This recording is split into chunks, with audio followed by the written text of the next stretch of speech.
찬송가 449장으로 찬송하겠습니다. 449장 찬송입니다.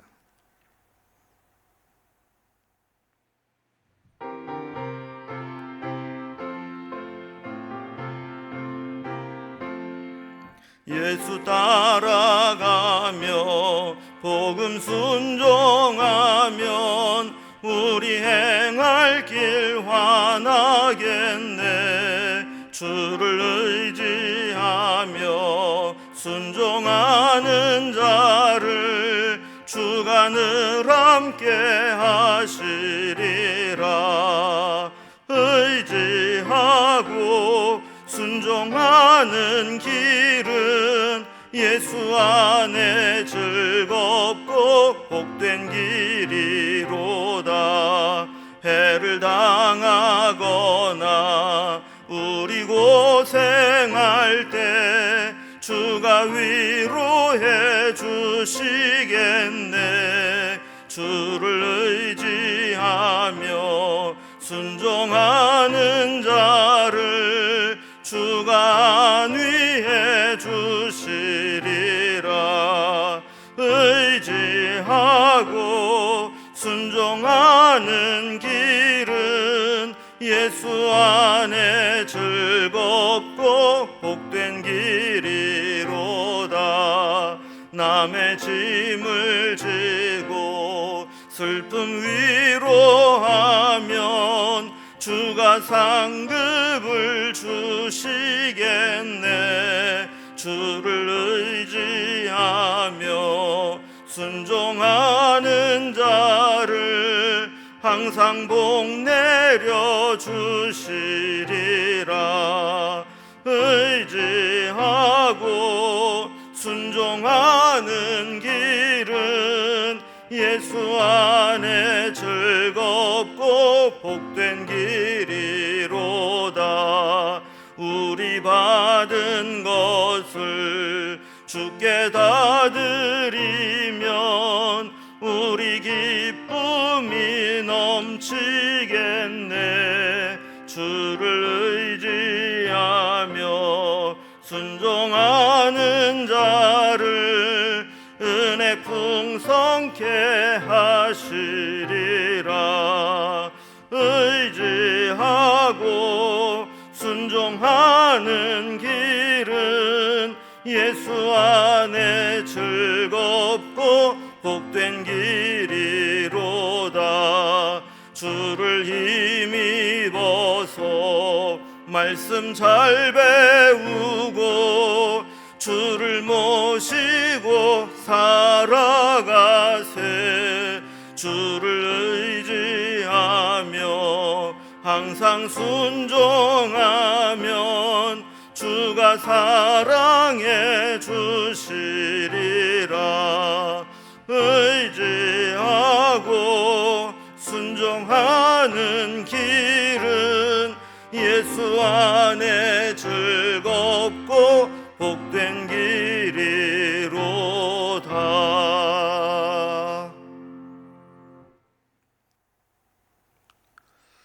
오늘 함께 나눌 하나님 말씀은 구약성경 열왕기하 24장 8절부터 25장 7절까지 말씀입니다. 열왕기하 24장 8절부터 25장 7절까지 말씀을 제가 봉독하겠습니다. 여호야긴이 왕이 될 때 나이가 18세라. 예루살렘에서 석 달간 다스리니라.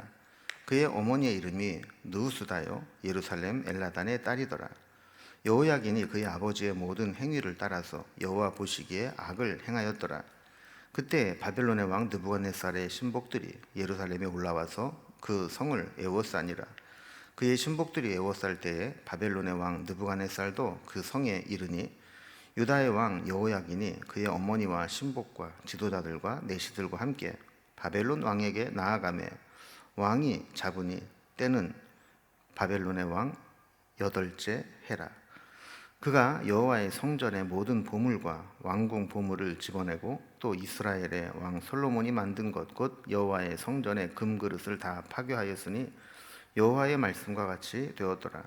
그가 또 예루살렘의 모든 백성과 모든 지도자와 모든 용사 만명과 모든 장인과 대장장이를 사로잡아가매 비천한 자 외에는 그 땅에 남은 자가 없었더라.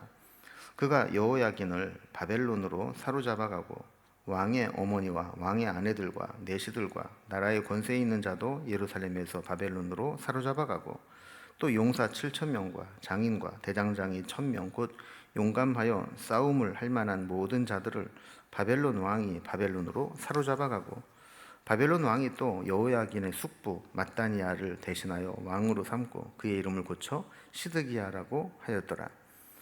시드기야가 왕이 될 때의 나이가 21세라. 예루살렘에서 11년간 다스리니라. 그의 어머니의 이름은 하무다리오 립나에인 예레미야의 딸이더라. 그가 여호야김의 모든 행위를 따라 여호와 보시기에 악을 행한지라. 여호와께서 예루살렘과 유다를 진노하심이 그들을 그 앞에서 쫓아내실 때까지 이르렀더라. 시드기야가 바벨론 왕을 배반하니라. 시드기야 제9년 열째 달 10일에 바벨론 왕 느부갓네살이 그의 모든 군대를 거느리고 예루살렘을 치러 올라와서 그 성에 대하여 진을 치고 주위에 토성을 쌓음에 그 성이 시드기야 왕 제11년까지 포위되었더라. 그해 넷째 달 9일에 성중에 기근이 심하여 그 땅 백성의 양식이 떨어졌더라. 그 성벽이 파괴되매 모든 군사가 밤중에 두 성벽 사이 왕의 동산 견문 길로 도망하여 갈대아인들이 그 성읍을 에워쌌으므로 그가 아라바 길로 가더니 갈대아 군다가 그 왕을 뒤쫓아서 여리고 평지에서 그를 따라잡음에 왕의 모든 군대가 그를 떠나 흩어진지라. 그들이 왕을 사로잡아 그를 라블라에 있는 바벨론 왕에게 끌고 가매 그들이 그를 신문하니라. 그들이 시드기야의 아들들을 그의 눈앞에서 죽이고 시드기야의 두 눈을 빼고 노사슬로 그를 결박하여 바벨론으로 끌고 갔더라. 아멘.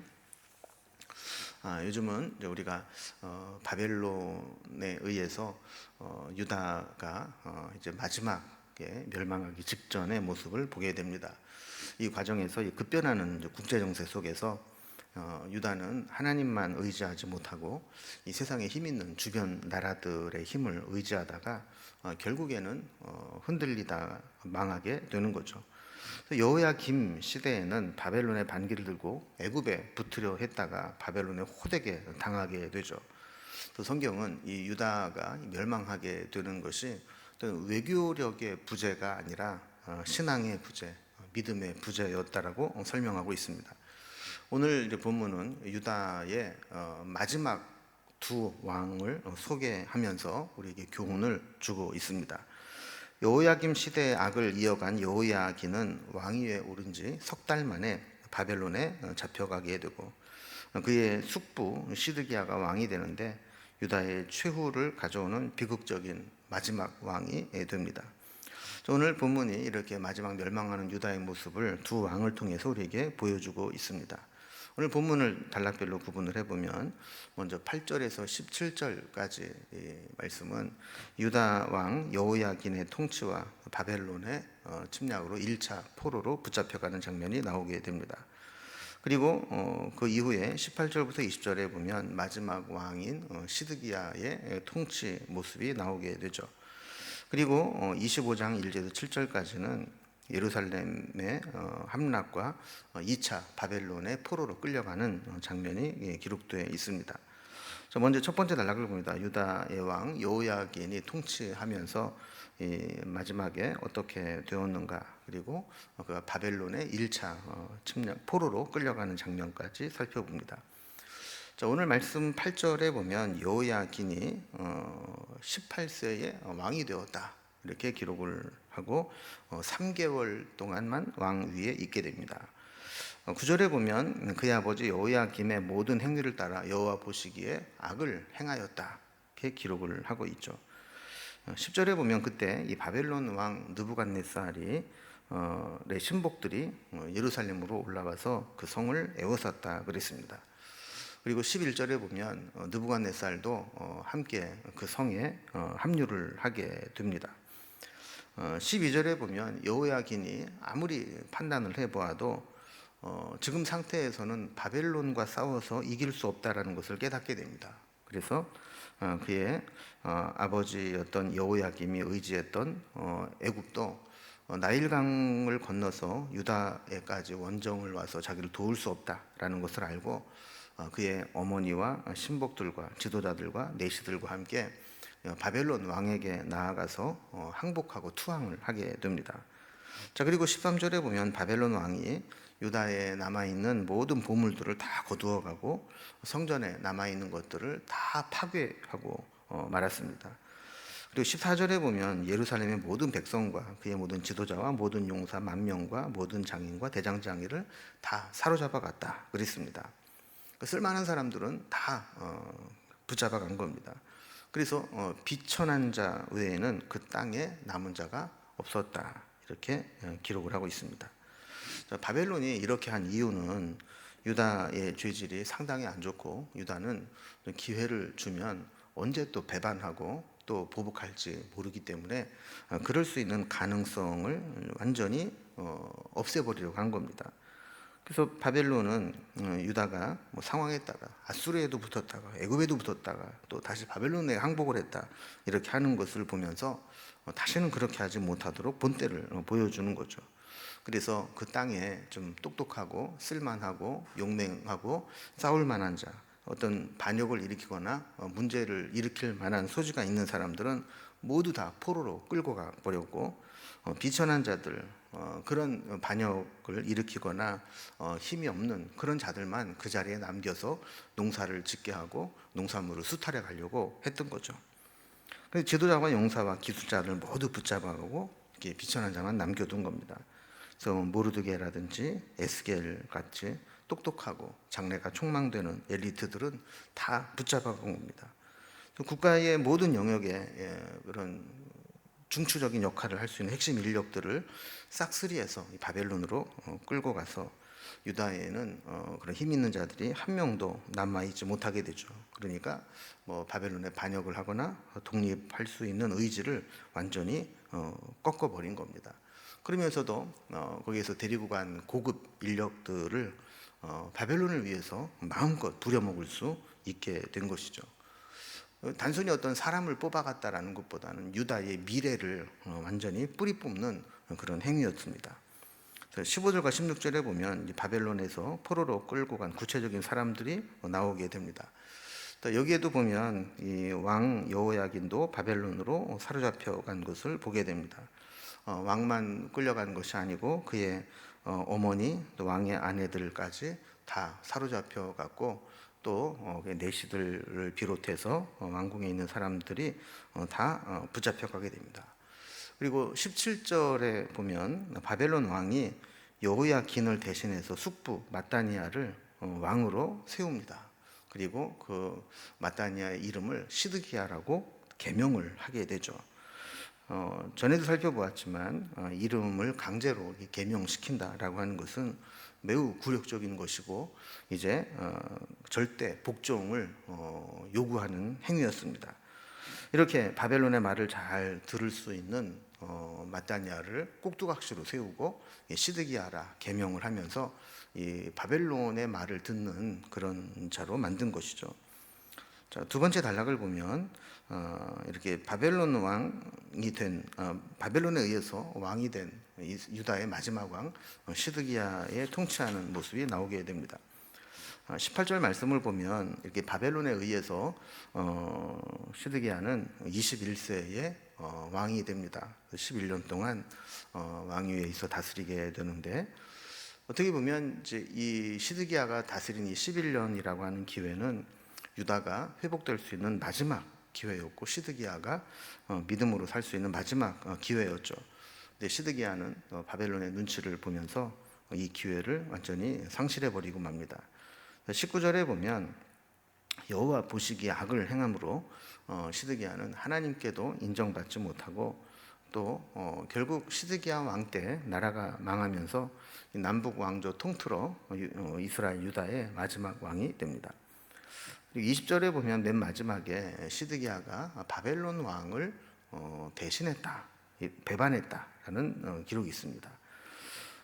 시드기야가 이 바벨론까지 배반하는 이런 무모한 일을 한 데는 두 가지 이유가 있습니다. 하나는 당시에 이 국제 정세가 반바벨론 연합전선이 구축되는 분위기에 있었습니다.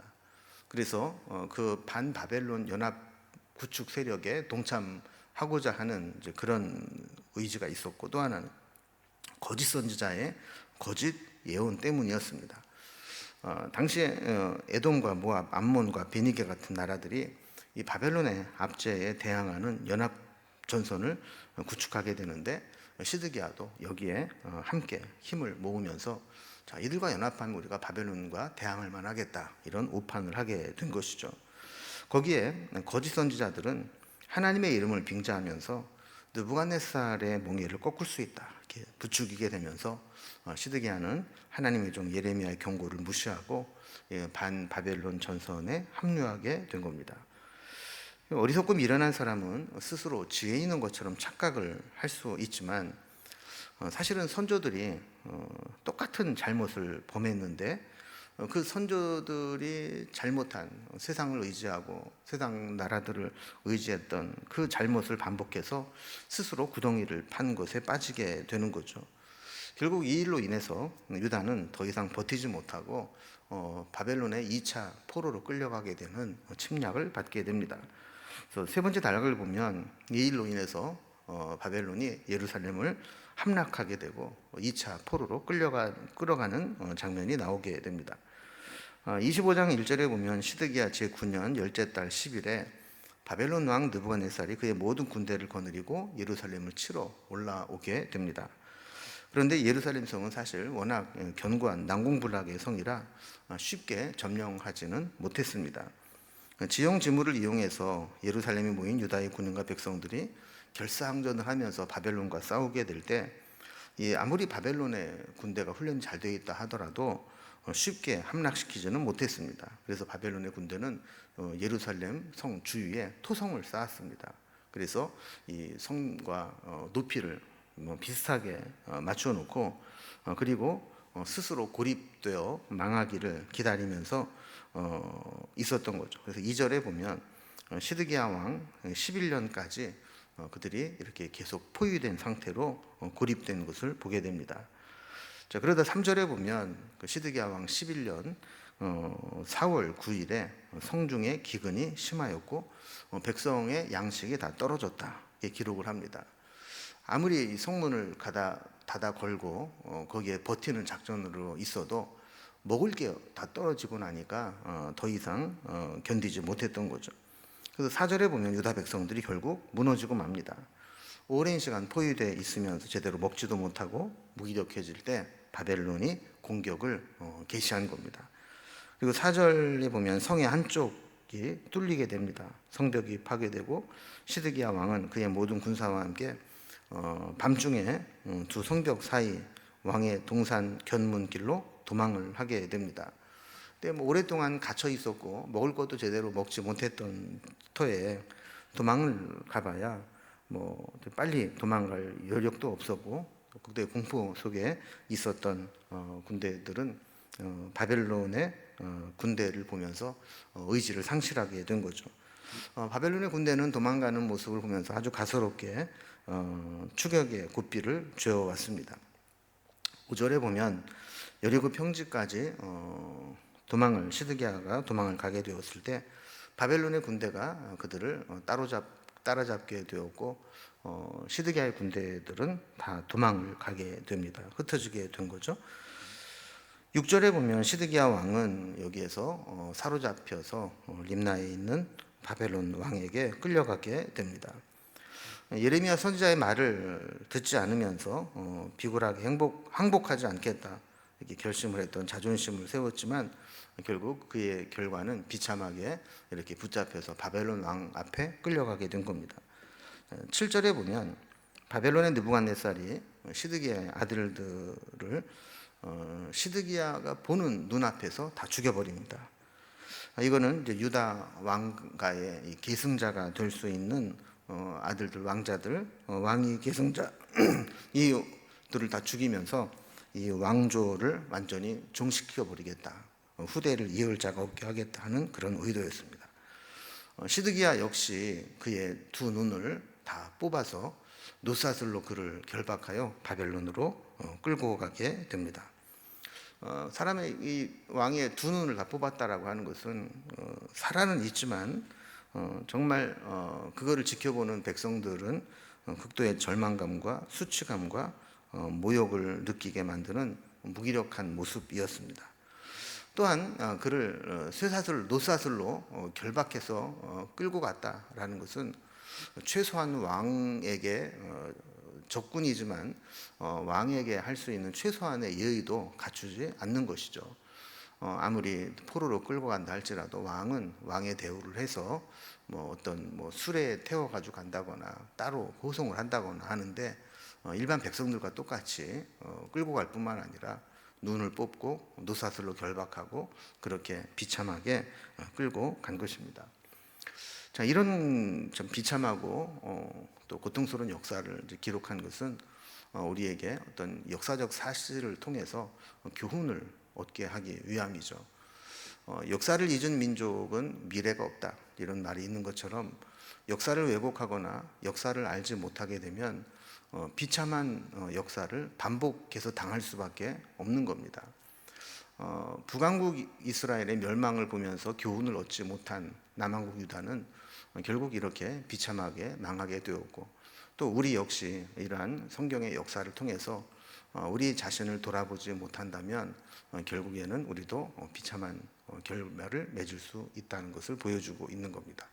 오늘 유다가 이렇게 비참하게 망하는 모습들을 보면서 우리가 어떻게 해야 하나님의 징계와 심판을 면하고 하나님 주신 은혜를 누릴 수 있을 것인가 하는 것들을 고민하면서 우리가 제해야 될 것들, 버려야 될 것들은 버리고 의지하고 붙잡아야 될 하나님은 굳게 붙잡는 그런 믿음의 삶이 될 수 있기를 주님의 이름으로 기원합니다. 기도하겠습니다. 하나님 아버지, 오늘 유다가 멸망하는 장면을 살펴보았습니다. 결국 북왕국 이스라엘이 멸망하는 것을 보면서도 교훈을 얻지 못한 유다는 똑같이 멸망의 길을 가는 것을 보게 됩니다. 우리에게도 하나님께서 말씀을 통해 여러 가지 교훈을 주시는데 말씀을 통해 교훈을 얻지 못하면 결국 우리도 그런 비참한 전철을 밟아야 된다는 사실을 기억하게 하시고 우리의 삶이 하나님 말씀만 붙잡고 믿음으로 회복되는 삶이 될 수 있도록 인도해 주시옵소서. 오늘도 우리의 삶에서 하나님만 바라보며 살아갈 수 있도록 도와주시기를 원하며 예수님의 이름으로 기도드리옵나이다. 아멘. 각자 기도 제목들로 자유롭게 기도하시겠습니다.